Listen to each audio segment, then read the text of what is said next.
안녕하세요. 잡시광입니다. 앞서 1편에서는 폴란드를 거점으로 유럽 방산 시장에 적극적인 마케팅을 시작한 한국의 FA-50 경공격기가 노후화된 훈련기들, 즉 미그-21 F5, A-37, A4, L-39 등 오래된 훈련기 및 전투기들의 교체 시점과 맞물려 훌륭한 대안으로 떠오르고 있다는 소식을 전해드렸습니다. 오늘은 필리핀 신규 전투기 도입 사업에서 유력한 후보로 손꼽히는 한국의 FA-50과 스웨덴의 소형 전투기 그리펜, 이 두 기종 중 누가 더 유력한가 비교 분석해드리겠습니다. 1990년대 초반 스웨덴이 완성한 소형 전투기 JAS-39 그리펜은 당시 많은 나라의 이목이 집중되었던 전투기였습니다. 항공기 분류기호에 붙은 JAS는 스웨덴어로 각각 요격, 공격, 정찰의 머리 글자를 딴 것으로 이름 자체의 단일 기종으로 여러 임무를 수행할 수 있는 멀티롤 전투기라는 강점을 드러낸 것이었습니다.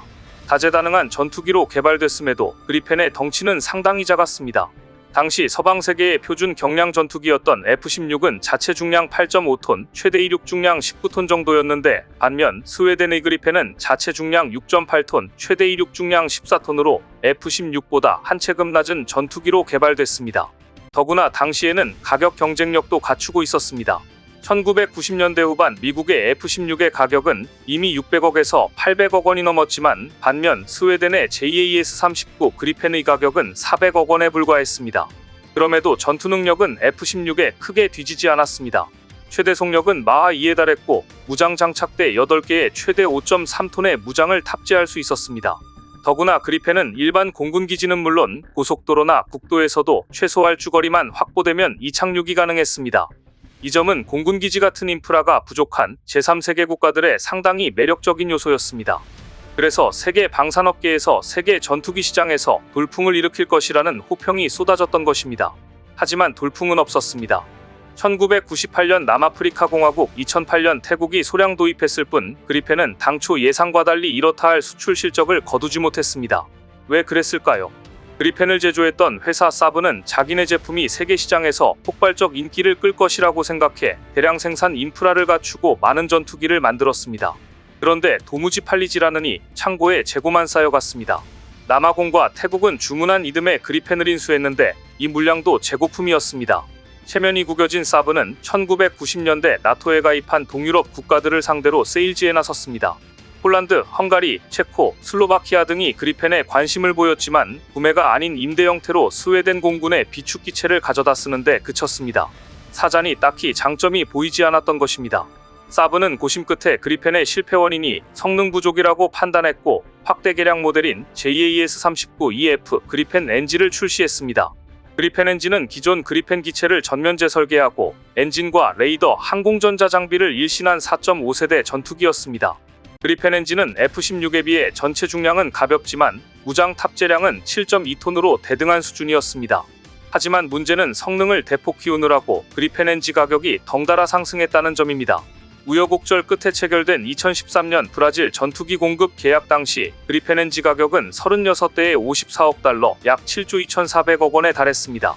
아무리 사브가 현지 생산, 기술 이전 등 좋은 조건을 제시해도 어디까지나 경량 전투기인 그리펜 엔진을 대당 2천억 원에 살 나라는 많지 않습니다. 브라질 납품 이후 사브는 그리펜을 더 많이 수출하기 위해 백방으로 노력했지만 번번이 고배를 마셨습니다.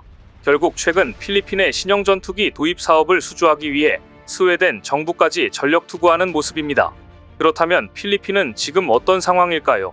필리핀은 1992년 미군 철수 이후 경제와 안보 두 마리 토끼를 모두 잃었습니다.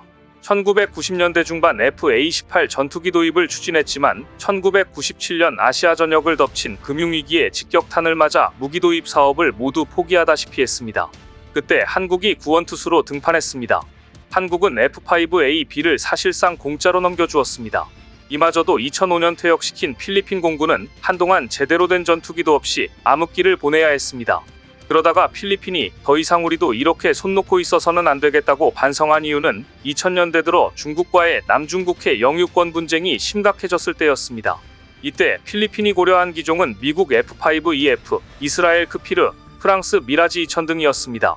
그런데 문제는 필리핀이 눈여겨본 기종들은 너무 오래전 기종이라 이제는 부품을 구하기도 어려운 노후 모델이었다는 점입니다. 게다가 필리핀군에는 고등훈련기가 없어 당장 전투조종사를 양성하기도 어려웠습니다. 필리핀은 전투기로 쓰면서 훈련기로도 사용할 수 있는 저렴한 기체를 찾았는데 두 가지 모두를 만족시킬 수 있는 기종은 한국의 FA-50이 적격이었습니다. 그래서 필리핀은 2014년 대당 약 340억 원의 FA-50PH 12대를 구입했습니다. 그보다 훨씬 전에 남아공과 태국이 도입한 스웨덴의 그리펜보다도 훨씬 낮은 가격이었습니다. 그런데 필리핀이 사용해보니 FA-50 시리즈는 가격 경쟁력뿐 아니라 우수한 성능도 갖춘 최강의 가성전투기였습니다. FA-50은 기계식 레이더 가운데 성능이 가장 우수한 ELM-2031을 탑재해 100에서 150km 거리에서 적전투기를 탐지할 수 있고 링크 16 데이터 링크 시스템을 갖춘 덕에 육해군과 전술 정보까지 실시간 공유할 수 있었기 때문입니다. 필리핀이 한국의 전투기에 대해 확실히 신뢰하기 시작한 결정적 사건은 2017년 이슬람 극단주의 무장단체 IS와 연계된 테러 조직 토벌 작전에서 FA-50PH가 대활약을 펼쳤기 때문입니다.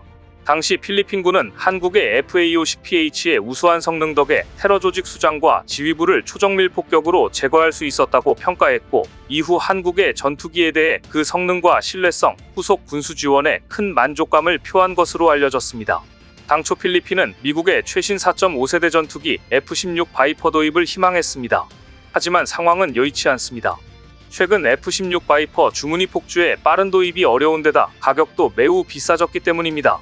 필리핀은 약 1조 4천억 원 예산으로 전투기 12대를 도입할 계획인데 최근 F-16 바이퍼 대당 가격은 1억 5천만 달러, 약 2,500억 6,500만 원에 육박합니다. 그런데 이렇게 필리핀이 F-16 바이퍼 도입을 가격 때문에 망설이자 스웨덴은 필리핀에게 적극적인 구애를 시작했고 재고 소진을 기다리고 있는 그리펜 세일즈에 돌입했습니다. 스웨덴 정부는 지난해 12월 마닐라 주재 스웨덴 대사를 앞세워 국가 차원의 방산 세일즈에 본격적으로 나섰는데요. 그 결과 올해 5월 필리핀 국방장관이 스웨덴을 방문해 그리펜 전투기 생산 라인을 둘러봤고 6월 두 나라 사이에 상호 군수 지원을 위한 MOU도 체결됐습니다.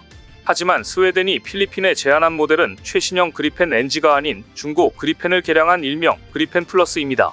사브가 보유한 잉여기체와 스웨덴 공군에서 퇴역한 기체를 신품 수준으로 오버홀, 즉 정밀 수리한 뒤 그리펜 NG에 적용된 신기술로 업그레이드해 주겠다는 것입니다. 이처럼 눈물겨운 방법을 동원해서 필리핀 예산 범위에 맞춰 그리펜 14대를 공급할 수 있다는 게 스웨덴의 작전인데요.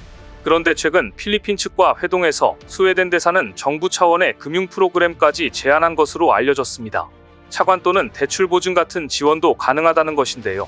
스웨덴이 얼마나 애가 타는지를 보여줍니다. 스웨덴이 이렇게 파격적인 제안까지 하는 이유는 무엇일까요? 업계에서는 지난 6월 필리핀의 국방장관이 교체된 것과 무관치 않다는 분석입니다.